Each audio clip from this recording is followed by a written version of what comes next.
هارون الرشيد كان من أشهر خلفاء التاريخ الإسلامي، كان خليفة في الدولة العباسية وكان من أشهر خلفاء التاريخ الإسلامي، وألصقت به الكثير والكثير من القصص والروايات، بعضها حقيقي وبعضها خيالي غير حقيقي. مما يروى عن هارون الرشيد إنه كان مرة نزل يتفقد الرعية متنكرا هو ووزيره جعفر البرمكي، فنزل على ناس لقى مجموعة من الصعاليق العوام كده قاعدين بقى يتكلموا وينتقدوا ويتريقوا على اساليب الحكم وبينتقدوا الحاكم وبتاع. وبعدين واحد منهم قام قايل ايه؟ قال: لن تحل مشاكل بغداد الا اذا حكمت انا لمده 3 ايام. سيبوني احكم بس 3 ايام وانا احل لكم كل مشاكل بغداد دي. فهارون الرشيد عجبته الفكره، كان قاعد يسمع طبعا متنكر، فقرر ان هو ينفذ له الفكره دي. ونودي من اليوم التالي انه يسمع ويطاع لهذا الرجل، فهو الخليفة لمدة 3 أيام. وفعلا قعد الرجل ده على كرسي العرش، وفي أول يوم من أيام حكمه قال: قودوني إلى السوق، ودوني عند السوق. فراح للسوق، قرر إن هو ينزل أسعار كل البضائع للنص، كل حاجة يعني كل البضائع تنزل أسعارها للنص. طبعا التجار هاجوا وماجوا واحتجوا وبتاع، هو ما هددوا، قال لهم اللي هيفتح بقه هسجنه، لازم تنزلوا اسعار البضاعه للنص، والضبط الاسعار ومفيش فساد ومفيش احتكار، وقضى على الضرايب الزياده ولغى الحاجات الزياده. الناس طبعا الفقراء كانوا في منتهى السعاده، وكان لدرجه انه اول يوم تقريبا الناس يتعشوا لحمه في هذا اليوم. طبعا الناس بقى بصاحبته بالدعوات، وكان يوم رائع جدا. اليوم الثاني قال لهم: قودوني إلى أزقة المدينة الخلفية. راح بقى طبعا أزقة المدينة دي اللي بقى لقى تلال من القمامة والزبالة، مش عارف، خد قرار بأنه يتم تنظيف كل ده، والشوارع تتنظف، ويتم إيصال الماء إلى كل البيوت، وكل الحواري والحاجات دي يتم وهو شارك بنفسه في تنظيف هذه الشوارع، وعمل حالة من السعادة الغامرة. ثم جاء اليوم الثالث وقال لهم: قودوني إلى سوق الذهب والمجوهرات.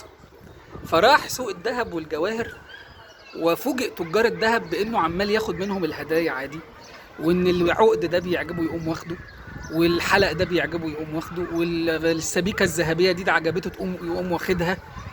تجار الذهب استغربوا، قالوا: إيه ده، الراجل ده كان عادل امبارح وأول امبارح، إيه اللي حصل له؟ المهم جاله هارون الرشيد بعد اليوم الثالث وهو في غاية الحيرة والدهشة.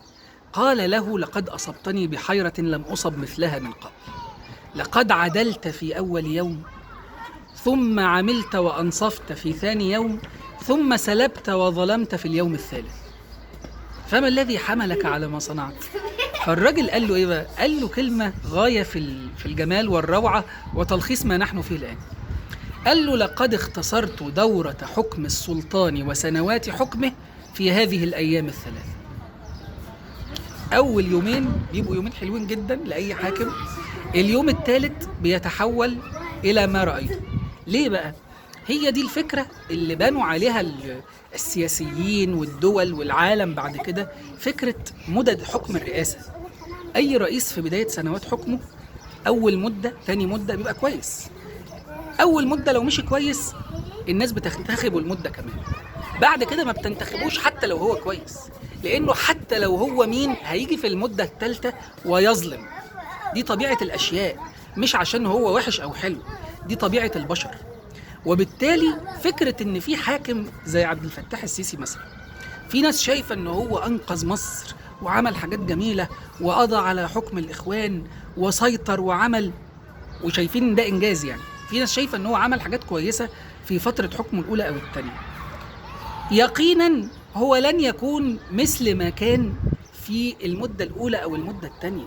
اللي شايفين إن عبد الفتاح السيسي ممكن يتحول إلى إنه يبقى 10/10، ده لن يحدث ولن يكون، وهذا ضرب من المستحيل. واقرأوا التاريخ، شوفوا أي رئيس حكم في بداية حكمه هتلاقيه عمل حاجات كويسة، بدءا حتى من مبارك وعبد الناصر والسادات، كلهم في بداية حكمهم عملوا حاجات جميلة. عبد الناصر أمم القناة، والسادات عمل حرب أكتوبر، ومبارك عمل مش عارف المترو والتليفونات، كلهم في بداية حكمهم عملوا حاجات جميلة، لكن الحاكم بعد هذه المدد يتحول إلى شخص شديد الالتصاق بالكرسي، ويتحول إلى شخص شايف إن هو متشبث بالسلطة ولا يستطيع أن ينفك منه.